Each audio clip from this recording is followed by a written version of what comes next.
कुछ ऑफिसर्स जैसे ब्रिगेडियर अब्दुल करीम कासिम और अब्दुल सलाम आरिफ, इन्होंने एक फ्री ऑफिसर्स ग्रुप बना के गवर्नमेंट के खिलाफ मोर्चा खोल दिया।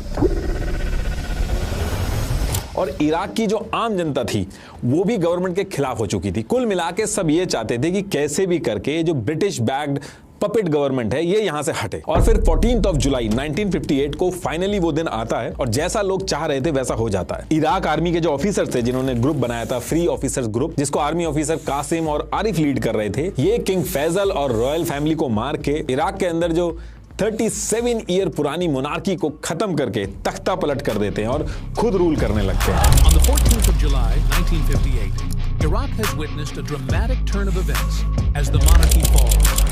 The royal family, including King Faisal II, has been overthrown in a military coup. और ये जो दोनों आर्मी ऑफिसर थे कासिम और आरिफ, इनमें से कासिम प्राइम मिनिस्टर और डिफेंस मिनिस्टर बन जाता है और जो आरिफ था वो डेप्यूटी पीएम बन जाता है। और बाथ पार्टी इस चीज को फुल सपोर्ट करती है क्योंकि वो ऐसे ही चाहती थी। अब ये जब चीजें हुई तो इससे हर कोई खुश था कि अब अरब यूनिटी आएगी, सारा जो मुस्लिम उम्मा है वो एक साथ होगा, जो पहले प्लान था इनका। लेकिन होता क्या है कि कासिम पीएम बनने के बाद ये जो अरब यूनिटी वाली बात थी उसको साइड करके एक नई चीज उसने शुरू कर दी जो किसी ने भी नहीं सोची थी। कासिम ने क्या किया कि सोवियत यूनियन यानी कि आज की जो रशिया है इसके साथ मिलकर मिलिट्री और इकोनॉमिक टाइज शुरू कर दिए, ऑयल और ट्रेड एग्रीमेंट साइन करने स्टार्ट कर दिए। और सोवियत यूनियन के जो कम्युनिस्ट सिंपैथाइजर थे उनको इराक के कैबिनेट में रखना शुरू कर दिया। मतलब कि ब्रिटिशर्स से जैसे तैसे पीछा छूटा तो सोवियत यूनियन आ गया। अब यहां से बाथ पार्टी की जो लीडरशिप थी वो गुस्सा हो जाती है। इसके साथ साथ कासिम के साथ जो आरिफ था जो इराक का डेप्यूटी पीएम बना था उसको भी ये बात पसंद नहीं आई। और दूसरी तरफ दूर बैठा अमेरिका जो था वो भी गुस्सा हो जाता है कि ये पूरा ऑयल रिच इराक जो है वो सोवियत यूनियन के हाथ में जा रहा है। और फिर यहां से ईयर 1959 के स्टार्टिंग में एक नया गेम शुरू होता है। अमेरिका की CIA इराक की बाथ पार्टी के टच में आना शुरू कर देती है और बाथ पार्टी और CIA मिलके प्लान बनाते हैं ये जो कासिम है जो हर चीज की जड़ है इसी को रास्ते से हटाना होगा। और ये सारी चीजें मैं आपको बता रहा हूं, ये कोई कॉन्स्पिरेसी थ्योरी नहीं है।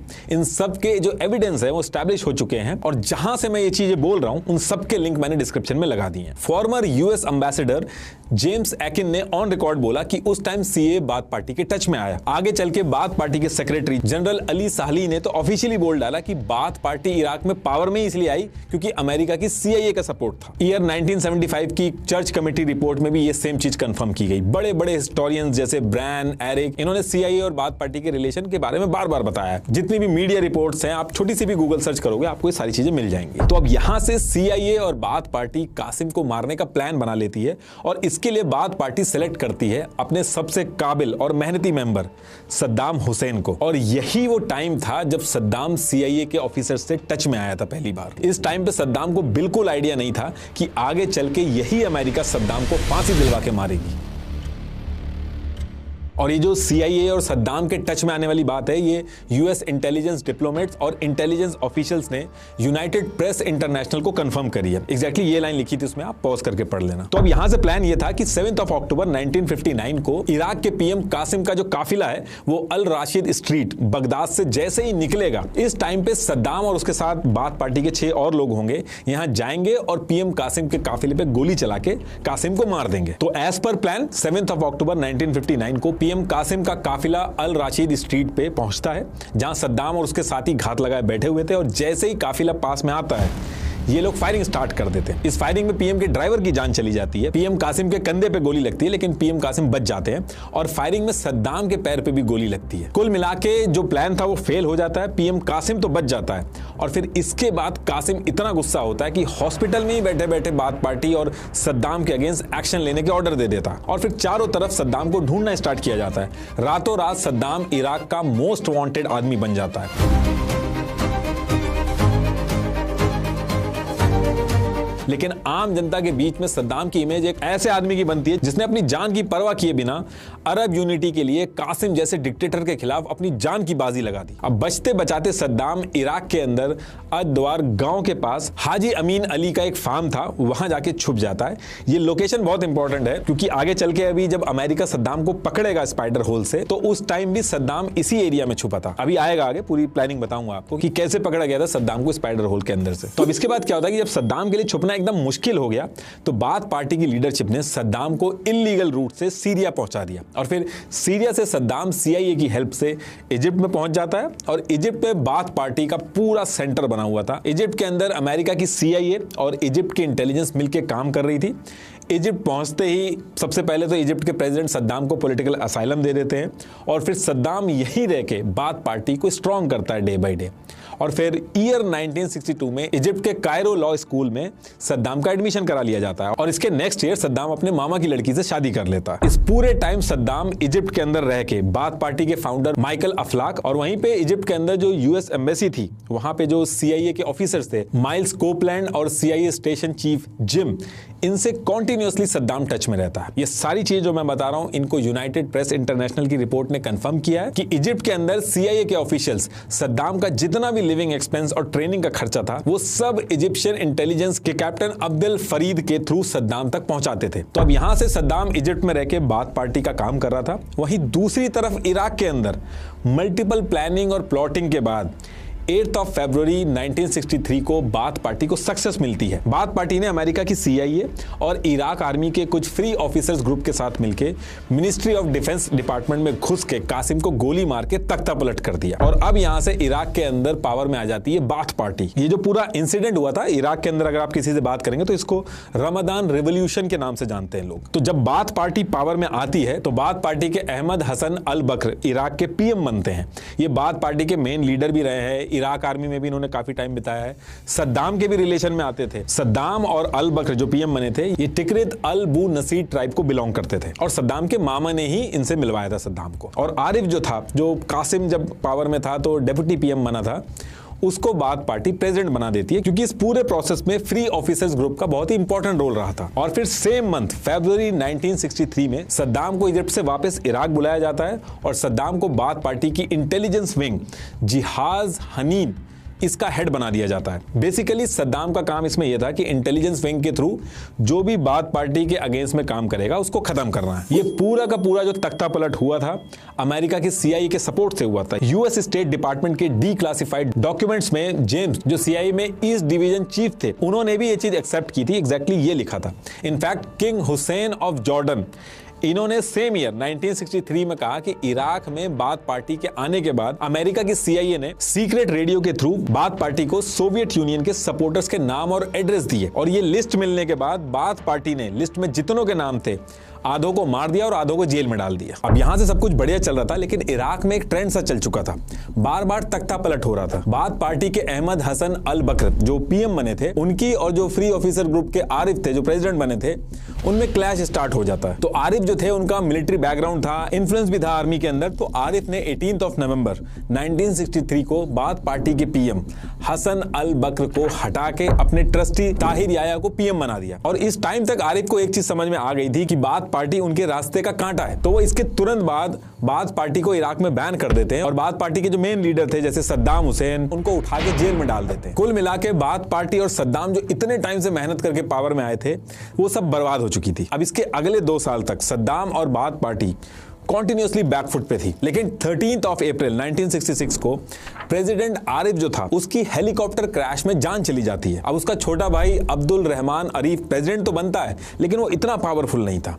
आरिफ के जाने के बाद गवर्नमेंट वीक हो गई थी और सद्दाम हुसैन ने इसी मौके का फायदा उठाया। सद्दाम हुसैन जेल में था तो उसने क्या किया कि एक वैन ड्राइवर था जेल के अंदर, उसको पैसा देके खरीद लिया और जब सद्दाम का ट्रांसफर हो रहा था अबू नवास स्ट्रीट पे तो इस वैन ड्राइवर ने वैन को स्लो करके जो बाकी जो गार्ड थे उनको कुछ लेने के लिए भेज दिया और इसी चीज का फायदा उठा के जुलाई 1966 में सद्दाम जेल से भाग जाता है। और जेल से भागने के बाद सद्दाम तिकरित में जाके छुपता है और दोबारा से इराक के अंदर बाथ पार्टी को खड़ा करने का काम शुरू कर देता है। वो रिक्रूटमेंट स्टार्ट करता है और रिक्रूटमेंट में ट्राई करता है कि इराक आर्मी के जो सुन्नी ऑफिसर्स हैं उनको प्रेफरेंस देता है।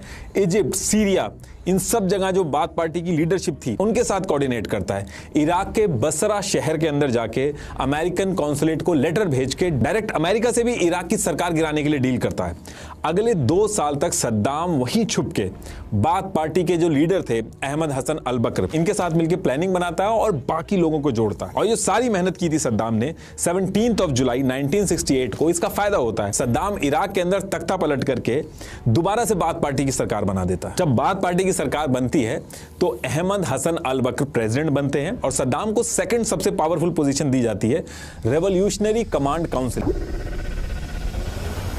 RCC, इसका डेप्यूटी चेयरमैन बनाया जाता है। और फिर इसके अगले ही साल सद्दाम जब 31 साल का था तो ऑफिशियली भी सद्दाम को इराक का वाइस प्रेसिडेंट बना दिया जाता है। अब यहां से सद्दाम की पार्टी और सद्दाम जब पावर में आए तो उन्होंने हर वो तरीका अपनाया ताकि बाथ पार्टी दोबारा पावर से ना जाए।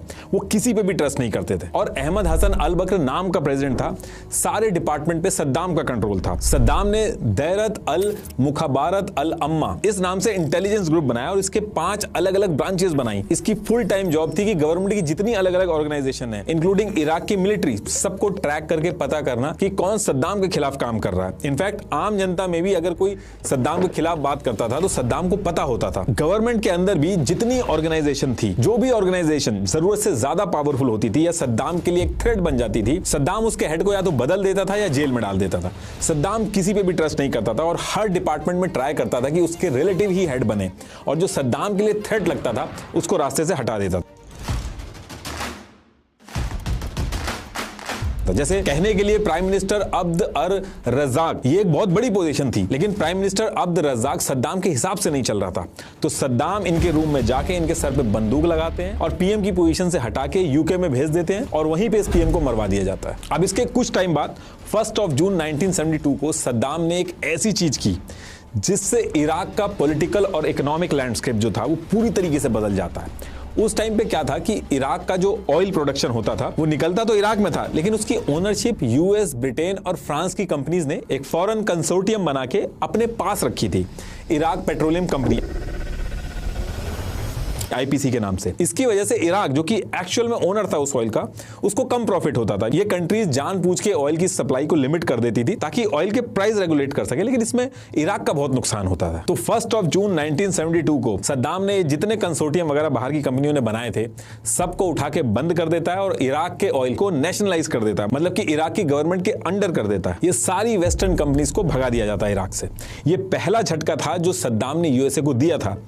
ब्रिटेन वगैरह ने बहुत प्रोटेस्ट वगैरह किया, लेकिन यूएस ने तुरंत कुछ रिएक्ट नहीं किया और यहां से यूएसए को एक हिंट मिल गया था कि ये आदमी आगे चल के दिक्कत कर सकता है, लेकिन अभी सद्दाम की और चीजों में जरूरत थी तो यूएसए चुप रहता। अब सद्दाम ने ये जो फैसला लिया था इससे प्रॉफिट बहुत ज्यादा बढ़ गया था इराक में, इकोनॉमिक ग्रोथ होने लगी थी, बहुत तेजी से डेवलपमेंट स्टार्ट हो गया था। एक दिन में Saddam 3 million barrel oil produce करने लगा था। अब जो ये ऑयल से जितना फायदा हो रहा था, इसके साथ साथ एक और चीज सद्दाम ने की। सद्दाम ने इराक की मिनिस्ट्री ऑफ ऑयल को एक सीक्रेट ऑर्डर दिया कि हर साल जितना भी इराक की ऑयल इनकम होगी उसका 5% सीक्रेटली स्विस बैंक के नंबर्ड अकाउंट में चोरी से जमा किया जाएगा और इसके बारे में किसी को भी नहीं बताया जाएगा। ये पैसा सद्दाम ने बाथ पार्टी के लिए एक इमरजेंसी फंड बना के रखा था, इन केस कोई तख्ता पलट वगैरह कर दे तो काम आए। अब ये जो छोटी छोटी चीजें हो रही थी इसकी वजह से सद्दाम की इमेज इराक के अंदर एक नेशनल हीरो की तरह बनने लगी थी और सद्दाम पॉलिटिकली और स्ट्रांग हो गया था। और इन सारी चीजों को देखते हुए सद्दाम ने 16 जुलाई 1979 को सद्दाम हुसैन ने पपेट पीएम अहमद हसन अल बकर से भी रिजाइन मरा के खुद प्रेसिडेंट सद्दाम बन गया और जो जो अहमद हसन अल बकर के करीबी थे उनको मरवाना स्टार्ट कर दिया। अल बकर सद्दाम का कजन था और सद्दाम के मामा ने अल बकर से मिलवाया था, इसलिए सद्दाम ने इसको जान से नहीं मारा, पीसफुली रेजिग्नेशन मरवा दिया। अब प्रेसिडेंट बनने के तुरंत बाद सद्दाम को अपनी इंटेलिजेंस एजेंसीज के थ्रू एक चीज पता चलती है कि जो पीएम अल बकर था इससे पहले उसका एक सेक्रेटरी था, ये अपने साथ 68 और लोगों को लेके सद्दाम के खिलाफ प्लानिंग कर रहा था। तो 16 जुलाई 1979 को सद्दाम प्रेसिडेंट बनता है और 18 से 20 जुलाई 1979 को अल बकर का जो ये सेक्रेटरी था अब्दुल हुसैन मसद्दी, इसको सद्दाम उठा के पहले तो बहुत बुरा फिजिकल टॉर्चर करता है, फिर कन्फेशन कराता है कि इसने सद्दाम के खिलाफ क्या क्या किया। और ये करने के बाद 22 जुलाई 1979 को सद्दाम 400 टॉप लीडरशिप की एक हॉल के अंदर अर्जेंट मीटिंग करता है। ये 400 के 400 जो लीडर थे सद्दाम की जो गवर्नमेंट के अंदर थे ये सारे प्रेजेंट रहते हैं। अब मीटिंग में पूरा हॉल भरा हुआ था, स्टेज के साइड में सद्दाम आराम से बैठ के सिगार पी रहा था। फिर स्टेज पे जो सेक्रेटरी था अब्दुल हुसैन मसादी जिसने सद्दाम के खिलाफ प्लानिंग की थी वो स्टेज पे आता है, सबके सामने अब्दुल हुसैन मसादी कन्फेशन करता है कि उसने कैसे सद्दाम के साथ गद्दारी की, और कन्फेशन जैसे ही पूरा होता है अब्दुल हुसैन मसादी को फोर्सेज उठा के हॉल के बाहर मिलिट्री ट्रक खड़ा हुआ था वहां पे जाके भेज देती है। अब बगल में जो सद्दाम सिगार पी रहा था वहां से वो उठता है, उसके हाथ में एक लेटर होता है और माइक के पास पहुंच के लाइन से नाम पढ़ना स्टार्ट करता है। ये जो भी नाम ये पढ़ रहा था ये उन्हीं 68 लोगों के थे जो सद्दाम के खिलाफ गद्दारी कर रहे थे। अब जिसका जिसका सद्दाम नाम ले रहा था वो बंदा हॉल में खड़ा होता था, और वो जैसे ही खड़ा होता था मिलिट्री फोर्सेस उसको उठा के बाहर मिलिट्री ट्रक था वहां पे डाल देती थी।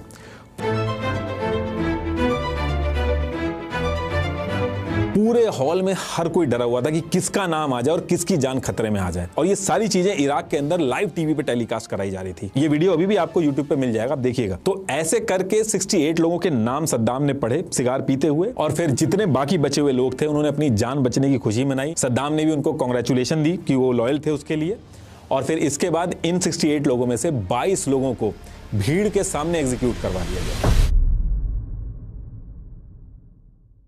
अब ये जो टाइम चल रहा था, इसी टाइम पे सद्दाम ने केमिकल वेपन के प्रोडक्शन पे भी काम स्टार्ट कर दिया था, जिसका नाम इसने प्रोजेक्ट 922 रखा था, जो आगे चल के सद्दाम के फॉल आउट का रीजन बनता अभी आएगा आगे। अब देखिए सद्दाम इराक के ऊपर रूल तो कर रहा था और बहुत ही पावरफुल पोजीशन पे भी था, लेकिन जितने टाइम बाथ पार्टी और ये सद्दाम इराक के अंदर पावर में थे उनके ऊपर एक साइलेंट प्रेशर रहता था इराक की डेमोग्राफी को लेके। इराक के अंदर जो मेजॉरिटी थी वो शिया मुस्लिम्स की थी। 55 से 60% शिया मुस्लिम थे, और सुन्नी जो थे वो 15 से 20% थे, और बाथ पार्टी एक सुन्नी लेड पार्टी थी। तो इसलिए हमेशा इनके ऊपर एक प्रेशर और डर रहता था कि अगर इस चीज पे ढंग से ध्यान नहीं दिया या इस चीज को लाइटली लिया तो किसी ना किसी दिन एक शिया लीडर उठेगा, निकल के सामने आएगा और सद्दाम को पावर से हटा देगा। तो ये जो डेमोग्राफी का इम्बैलेंस था, इसको मैनेज करने के लिए सद्दाम ने कुछ चीजें भी की, जैसे इराक के अंदर जो भी ऑयल से प्रोडक्शन हो रहा था, जो पैसे आ रहे थे, शिया सुन्नी का पावर बैलेंस बनाने के लिए वो जो स्कीम्स आ रही थी उसको भी उसी तरीके से डिवाइड किया शिया और सुन्नी के जो एरिया थे, ताकि कोई कंफ्लिक्ट ना हो, सद्दाम के अगेंस्ट में कोई ना आए। और इराक के अंदर रिलीजन की बजाय सेकुलरिज्म और नेशनलिज्म की फीलिंग शिया और सुन्नी के बीच में डालना शुरू किया सद्दाम ने। और इसके साथ साथ सद्दाम ने इराक के अंदर शिया मुस्लिम की जो आइडेंटिटी थी उसको बहुत ही सटल तरीके से, बिना ज्यादा हल्ला हुए, धीरे धीरे करके दबाया भी। जैसे शिया मुस्लिम जो थे वो अशूरा के जुलूस, मातम और ताजिया निकालते थे, इनको बैन कर दिया गया इराक में। शिया मुस्लिम अजान के टाइम पे कुछ लाइन अलग बोलते थे तो उन पे भी बैन लगा दिया गया, लेकिन सुन्नी लोग जो अजान करते थे उनको बिना लाइन चेंज किए ऑफिशियली अलाउ किया गया। जो शिया मौलवीज थे कॉन्टिन्यूसली वो सर्वेलांस में रहते थे सद्दाम के। नजफ और करबला के जो शिया स्कॉलर्स थे उनको हाउस अरेस्ट कर दिया गया था, और जो इंटेलिजेंस डिपार्टमेंट था उसमें जो हेड पोजीशन थी उन पे भी सद्दाम के जो रिलेटिव या सुन्नी थे वही थे। यहां तक कि जो मुस्लिम रिलीजियस गैदरिंग भी होती थी उसको भी बैन कर दिया गया था इराक में, कि कहीं ऐसा ना हो कि ये रिलीजियस गैदरिंग जो है प्रोटेस्ट में कन्वर्ट हो जाए। तो ये एक चीज बाथ पार्टी और सद्दाम के अंदर हमेशा से एक डर बना हुआ था। और इसी टाइम पे यानी कि ईयर 1979 में एक और बड़ी दिक्कत खड़ी हो जाती है सद्दाम के सामने। इराक के पड़ोस में ईरान था, और ईरान के अंदर क्या था कि America backed Shah of Iran rule करता था। लेकिन सेम ईयर में ईरान के सारे लोग साथ में आए और ये जो America backed Shah of Iran था इसको हटा के आयतुल्लाह खुमैनी को पावर में ले आए। अगर मेरी ईरान वाली वीडियो आपने देखी होगी तो उसमें सारी डिटेल्स मैंने ऑलरेडी बताई हैं आपको कि ईरान के अंदर कैसे इस्लामिक रिवॉल्यूशन हुआ था। अब सद्दाम ने जब ये देखा, उसके जस्ट बगल में ही जहां शिया लोग मेजॉरिटी में हैं, उन्होंने अपने सेकुलर डिक्टेटर को हटा के एक रिलीजियस लीडर आयतुल्लाह खुमैनी को बैठा दिया। तो सद्दाम बहुत ज्यादा घबरा गया था कि ये सेम मॉडल इराक के अंदर भी ना रिपीट हो जाए, क्योंकि इराक भी शिया मेजॉरिटी देश था जहां पे सद्दाम एक सुन्नी डिक्टेटर था। और सद्दाम का जो डर था वो और ज्यादा तब बढ़ने लगा जब आयतुल्लाह खुमैनी ने पावर में आने के बाद डायरेक्ट धमकी भी देना स्टार्ट किया। उन्होंने कहा कि सेम चीज हम बाकी देशों में भी करेंगे। एग्जैक्ट उन्होंने ये बोला कि हमारी जिम्मेदारी सिर्फ ईरान की हद तक नहीं सीमित है, हमारी जिम्मेदारी है कि हम ईरान के इस इस्लामिक रिवॉल्यूशन को सारी दुनिया के मजलूम लोगों तक पहुंचाएं। ये लाइन भले ही सिंपल लग रही थी, लेकिन ये क्लियर अनाउंसमेंट थी मिडिल ईस्ट के अंदर जितनी भी डिक्टेटर वाली कंट्रीज थी। पावर में आते ही आयतुल्लाह खुमैनी की हर स्पीच में सुदूर ए इनकलाब बोला जाता था कि अब ये जो ईरान के अंदर रिवॉल्यूशन हुआ है बाकी जगह भी ये लोग एक्सपोर्ट करेंगे। इनफैक्ट आयतुल्लाह खुमैनी ने एक दिन इराक की जो शिया मुस्लिम पॉपुलेशन थी उनसे डायरेक्ट अपील कर डाली कि तुम सब एक होके ये जो Sunni elite dominated bath party की गवर्नमेंट बनी हुई है इसको हटा के पावर अपने हाथ में ले लो। सद्दाम को ये चीज बिल्कुल पसंद नहीं आ रही थी, वो मन बना चुका था कि अब कुछ ना कुछ करना होगा। इसके साथ साथ एक और दिक्कत चल रही थी ईरान और इराक में। ईरान और इराक जो थे ये एक 200 किलोमीटर की शत अल अरब रिवर थी, उसको शेयर करते थे। ये रिवर बहुत ही ज्यादा इंपॉर्टेंट थी। मैप पे आप देखोगे तो ईरान के पास तो बहुत सारे सी सी रूट्स हैं, लेकिन इराक के लिए एक लौता सी रूट था जहां से इराक का ऑयल एक्सपोर्ट गल्फ तक पहुंच पाता था। अब अगर ईरान का कंट्रोल इस रिवर पे आ जाए तो ईरान जब चाहे तब इराक को चोक कर सकता है। तो शुरू में तो यह था कि ईरान के अंदर America backed Shah of Iran था, तो अमेरिका ने ईरान और इराक के बीच में अल्जियर्स एग्रीमेंट साइन करवा दिया था, जिसमें यह था कि ये ईरान और इराक जो है इस रिवर को हाफ हाफ यूज करेंगे। लेकिन अब ईरान के अंदर सिचुएशन चेंज हो गई थी। ईरान के अंदर America backed Shah of Iran हट चुका था और ईरान में भी अयतुल्ला खुमैनी आ चुका था। तो सद्दाम की इस रिवर के ऊपर पहले भी नजर थी, लेकिन पहले अमेरिका था तो वो कुछ कर नहीं पाता था, लेकिन अब सिचुएशन उल्टी हो गई थी।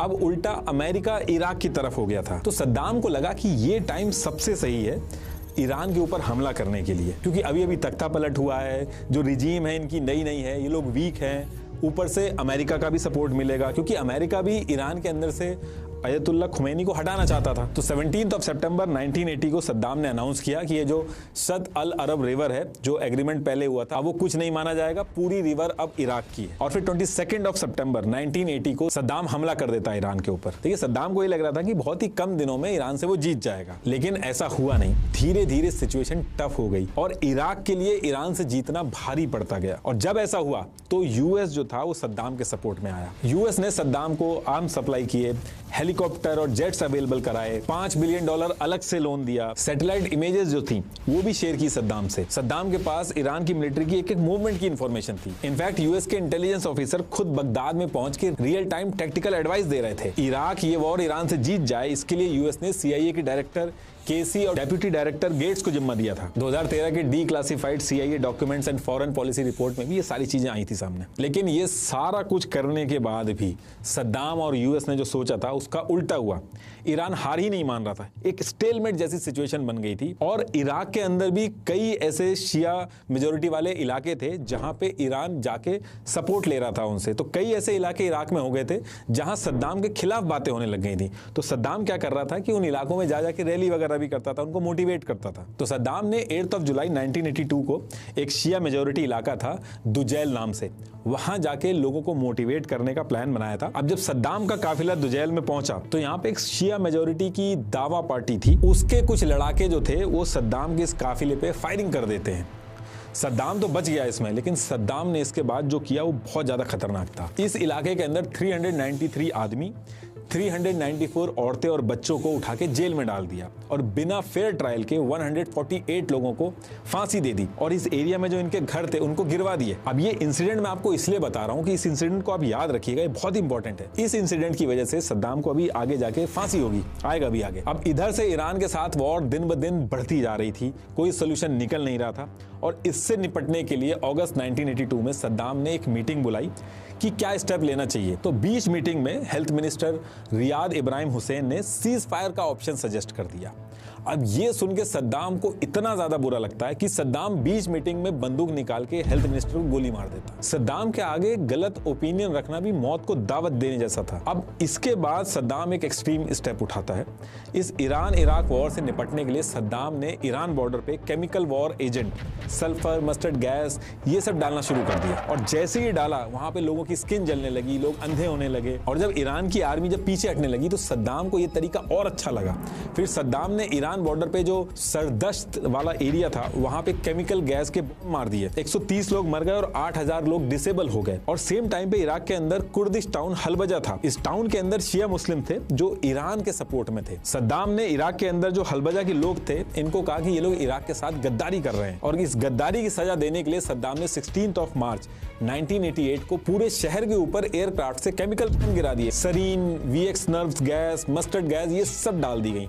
पूरे हलबजा के लोग मरने लगे, किसी के मुंह से खून आ रहा, कोई अंधा हो गया, हजारों में लोग मर गए, 10,000 से ज्यादा तो डिसेबल हो गए थे। अब इसके बाद जो फोटोग्राफर्स थे, जो न्यूज वाले थे, उन्होंने जो फोटोग्राफ्स थी हलबजा की, उनके विजुअल्स वगैरह दुनिया भर में भेजे। कहीं माँ की बॉडी से बच्चा चिपटा हुआ है, वो मर गया वहां पे। तो ये सारी इमेजेस देख के पूरी दुनिया हिल गई थी। आप अभी भी सर्च मारोगे तो गूगल पे आपको मिल जाएंगी ओरिजिनल इमेजेस। ईयर 1988 आते आते 350 केमिकल मारे गए, जिसमें 1 लाख से ज्यादा कैजुअलिटी हुई। और ये जो सारे केमिकल हमले हो रहे थे इसके बारे में यूएसए को पता था।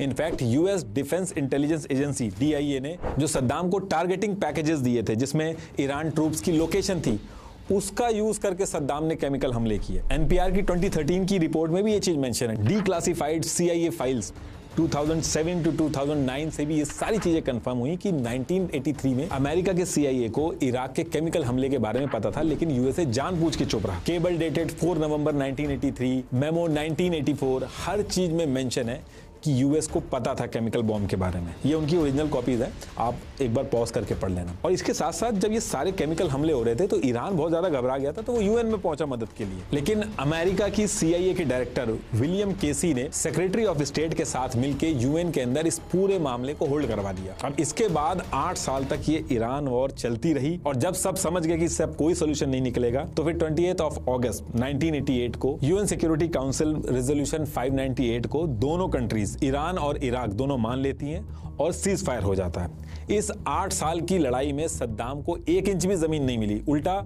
$130 बिलियन का कर्जा ऊपर से चढ़ गया। बहुत बड़ा अमाउंट था ये, इराक की GDP का 1000%। लेकिन सद्दाम ने इराक में ऐसे दिखाया इस चीज को जैसे वो वॉर ही जीत गया। सद्दाम ने जो ईरान के हथियार वगैरह पकड़े थे उनको मीडिया और टीवी वगैरह में दिखाया, और जो टेक्स्ट बुक वगैरह थी उसमें सद्दाम को एक हीरो की तरह दिखाया गया। अब देखिए, ईरान और इराक की वॉर तो खत्म हो गई, लेकिन जिन आसपास के सुन्नी देशों ने सद्दाम को वॉर लड़ने के लिए ईरान के खिलाफ पैसा दिया था, जैसे सऊदी ने $25 बिलियन दिए थे, कुवैत ने $14 बिलियन दिए थे, वो अपना पैसा वापस मांगने लगे। तो सद्दाम ने ये बोला कि ये जो ईरान के खिलाफ मैंने लड़ाई लड़ी, ये तुम सबकी लड़ाई मैंने अकेले लड़ी, वरना ईरान की शिया रिजीम तुम्हारी लीडरशिप को भी गिराती और तुम्हारे देशों में भी पहुंचती। इराक ने ईरान को लड़के उसको वहीं पे रोक दिया, लेकिन कुवैत माना नहीं। उसने कहा कि जो उसने पैसा उधार दिया है वो उसको वापस चाहिए। अब देखिए, सऊदी जो था उसको यूएस का भी सपोर्ट था, और सऊदी एक बड़ा देश था। सद्दाम ने सोचा सऊदी को बाद में देखेंगे, पहले कुवैत को इराक के अंडर ले लेते हैं। और कुवैत के ऊपर सद्दाम की नजर बहुत पहले से ही थी। एक तो कुवैत में रिसोर्सेज बहुत ज्यादा थे, दूसरा शद अल अरब वाला जो रिवर का जो इशू था ईरान के साथ, वो तो इस लड़ाई में सॉल्व नहीं हुआ।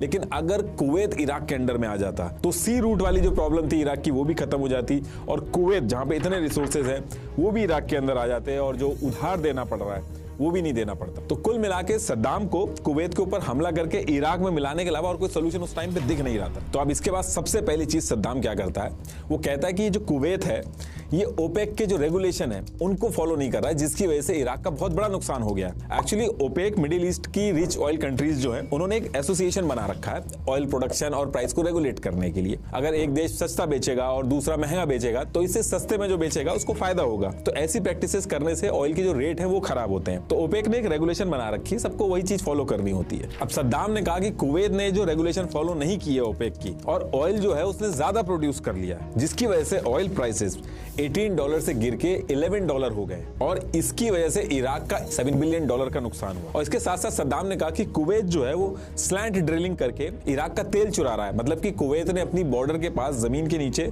मशीन डाल के सीधा नीचे ले जाने की बजाय तेल के पाइप इराक की टेरिटरी के अंदर मोड़ के इराक का तेल चुरा लिया, जिससे $2.4 बिलियन का नुकसान हो गया। तो अब उल्टा कुवैत को पैसे वापस देने हैं, और अगर पैसे नहीं दिए तो सद्दाम हमला करेगा। अब यहां से बहुत ज्यादा टेंशन बढ़ जाती है, सबको लगने लगता है कि अब यहां से दोबारा से वॉर होगी। तो 25 जुलाई 1990 को यूएस एम्बेसडर एप्रल गलेस्पाई बगदाद में आके मीटिंग करते हैं, समझाने की कोशिश करते हैं सद्दाम को, लेकिन सद्दाम नहीं मानता है और 2 अगस्त 1990 को कुवैत पे हमला कर देता है और उसको अपने अंडर में ले लेता है। अब यहां से यूएस के इंटरेस्ट हर्ट होने लगे और सद्दाम का बुरा टाइम चालू होने लगता। इससे पहले तो यूएस साथ में था, लेकिन जब यूएस अगेंस्ट में होता है तो ये यूएन वगैरह सब अगेंस्ट में होती है। जिस दिन सद्दाम ने किया कुवैत पे, सेम डे 2 अगस्त 1990 को यूएन कंडेमनेशन रेजोल्यूशन 660 पास करके सद्दाम को वार्निंग दी जाती है कि तुरंत के तुरंत कुवैत से बाहर निकलो, और इसके साथ साथ इराक के ऊपर बहुत भारी सैंक्शन लगाए जाते हैं। लेकिन सद्दाम मानता नहीं है और फिर 8 अगस्त 1990 को कुवैत पे कब्जा कर लेता। अब सद्दाम ने ये जो अपनी मनमानी चलाई,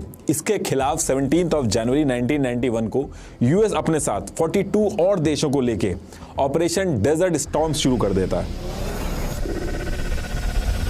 और सद्दाम को कुवैत से बाहर कर देता है। लेकिन सद्दाम इसको भी इराक में दिखाता है कि ये वॉर भी उसी ने जीती है, और इराक के अंदर अपनी लीडर की इस्लामिक लेजिटिमेसी के लिए अपने खून से कुरान भी लिखवाता है। इराक इस टाइम पे 2 वॉर लड़के एकदम वीक हो चुका था और यूएस के सैंक्शन की वजह से कहीं ऑयल भी नहीं बेच पा रहा था। पूरे इराक के अंदर लोगों की हालत बहुत ज्यादा खराब हो गई थी। यूनिसेफ और FAO के ऑफिशियल रिकॉर्ड के हिसाब से ईयर 1995 से 1996 के बीच में लगभग 2.27 लाख से लेके 5.67 लाख तक बच्चे सिर्फ भूख और दवा की कमी से मर गए। यूएस के अगेंस्ट जाते ही सद्दाम की इमेज पूरी दुनिया के अंदर एक विलन की तरह बन गई। अब देखिए, यूएस ने कुवैत के अंदर से सद्दाम को बाहर तो कर दिया था, लेकिन यूएस की प्रॉब्लम सॉल्व नहीं हुई थी। यूएस की प्रॉब्लम तब सॉल्व होती जब सद्दाम इराक के अंदर से हटता या फिर यूएस के हिसाब से चलता। देखिए, यूएस जो है वो आज सुपर पावर है, वो उसको दिमाग में रख के नहीं चलता है। 20 साल बाद भी वो सुपर पावर बना रहे, उसको लेके करंट सिनेरियो जो चल रहा होता है उसमें स्टेप्स लेता है। इराक दुनिया की सबसे ज्यादा ऑयल रिजर्व वाली टॉप 5 कंट्रीज में आता है और सद्दाम ने यूएस और वेस्ट की कंपनीज को ऑलरेडी उठा के इराक से बाहर कर दिया था। यूएस के लिए दूसरी दिक्कत ये थी, सद्दाम यूएस के लिए अनप्रिडिक्टेबल था और डरता नहीं था। पहले भी जब सद्दाम ने केमिकल वेपन यूज किए तो उसने ज्यादा नहीं सोचा, और जिस तरीके से सद्दाम के अगेंस्ट में यूएस खड़ा था, सद्दाम जरूर उसका रिवेंज लेता। और सद्दाम के हमेशा से न्यूक्लियर और केमिकल वेपन्स जो थे उनको डेवलपमेंट करने की भी एम्बिशंस थे। यूएस पूरी तरीके से एश्योर्ड था कि सद्दाम के हाथ में किसी भी तरीके के केमिकल और न्यूक्लियर वेपन नहीं होने चाहिए, वरना यूएस के लिए सिरदर्द बनेगा। तो इन्हीं सारी चीजों की वजह से यूएस ने जब इराक को कुवैत से निकाला था तो एक डिस्कशन ये भी यूएस में चल रहा था कि इसी टाइम पे इराक में जाके सद्दाम को पावर से हटा दिया जाए। लेकिन यूएस के जो प्रेसिडेंट थे बुश, इन्होंने साफ मना कर दिया कि इससे इराक टूट जाएगा, उसको संभालना मुश्किल होगा, इनस्टेबिलिटी आएगी मिडिल ईस्ट में और इससे यूएस की इमेज पे भी असर आ सकता है। तो इसी रीजन से सद्दाम से निपटने के लिए एक प्लान बनाया यूएस ने, जिसको कंटेनमेंट स्ट्रेटेजी बोला गया।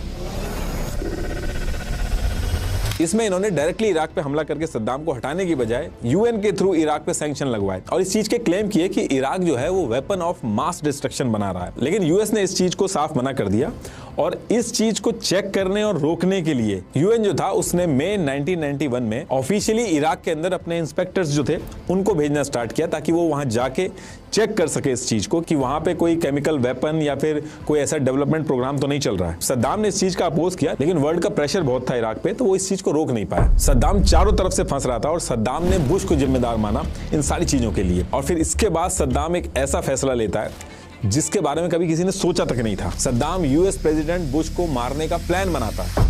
14 to 16 अप्रैल 1993 में बुश को कुवैत आना था। सद्दाम ने 14 to 17 इराकी इंटेलिजेंस के साथ एक प्लॉट बनाया, जिसमें प्लान ये था कि जहां यूएस प्रेसिडेंट बुश होगा उसके पास में ही कार में जाके ब्लास्ट कर देंगे। राद अल असादी और वाली अल गजाली इस के मेन बंदे थे, लेकिन होने से कुछ दिन पहले ही दोनों को अरेस्ट कर लिया जाता है। अब अरेस्ट होने के बाद सद्दाम के ऊपर ब्लेम आता है।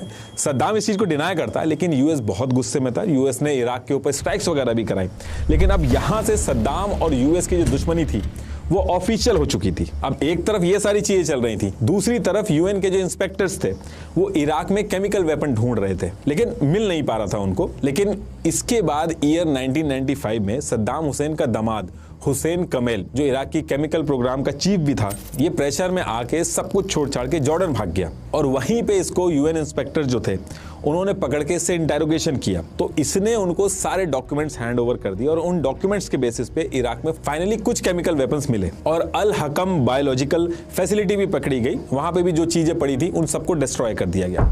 अब देखिए, यहाँ पे थोड़ा सा कंफ्यूजन होता है कि केमिकल वेपन तो मिल गए, यूएस तो सही कह रहा था। तो देखिए, ऐसा नहीं है, इस चीज को लेके कंफ्यूजन सा रहता है।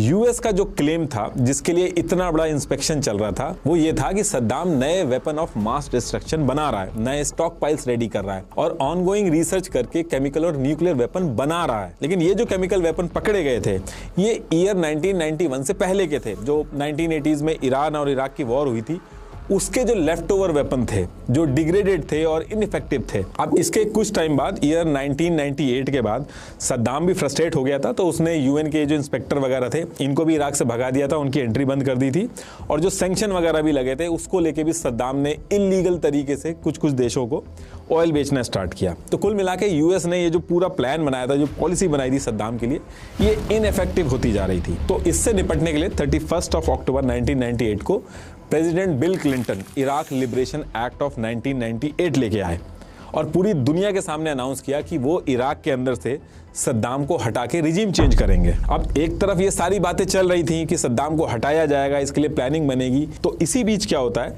ईयर 2001 में 9/11 हो जाता है। अब यहां से एक ऐसी चीज हो गई थी यूएस के साथ कि अब इसके बाद ना तो यूएस के पास पेशेंस बचा था, ना डिप्लोमेसी के ऑप्शन बचे थे, ना मर्सी बची थी। यूएस को सिर्फ एक ही चीज दिख रही थी कि जो भी डायरेक्टली इनडायरेक्टली इन्वॉल्व है इसमें, उससे बदला लेना है। इस इंसिडेंट के बाद यूएस ने क्लियर स्ट्रैटेजी बना दी थी कि अगर 1% भी शक है कि कोई अलकायदा से जुड़ा है या फ्यूचर में कोई खतरा बन सकता है, केमिकल और न्यूक्लियर वेपन बना के यूएस के लिए थ्रेट बन सकता है, तो ऐसी चीजों को 100% खतरा मान के अब यूएस एक्शन लेगा। तो 9/11 के बाद तो उसामा और अलकायदा को खत्म करने के लिए अक्टूबर 2001 में यूएस ने अफगानिस्तान के ऊपर वॉर शुरू कर दी थी। लेकिन इसके साथ साथ एक और चीज हो रही थी, जैसे जैसे यूएस ऑफिशियल्स के स्टेटमेंट्स मीडिया में आ रहे थे, तो उससे ऐसा लगने लगा था कि सद्दाम का जो इशू है उसको भी यूएस इसी टाइम पे रिजॉल्व करेगा। 9/11 के बाद जितने भी स्टेटमेंट्स आ रहे थे या कोई स्पीच दे रहा था, उन लाइन के बीच में सद्दाम का भी नाम हर बार लिया जा रहा था, जिससे आम जनता को भी ये लगने लगा कि 9/11 में सद्दाम का भी रोल रहा है। यूएस के प्रेसिडेंट ने साफ साफ कह दिया कि अगर सद्दाम को नहीं रोका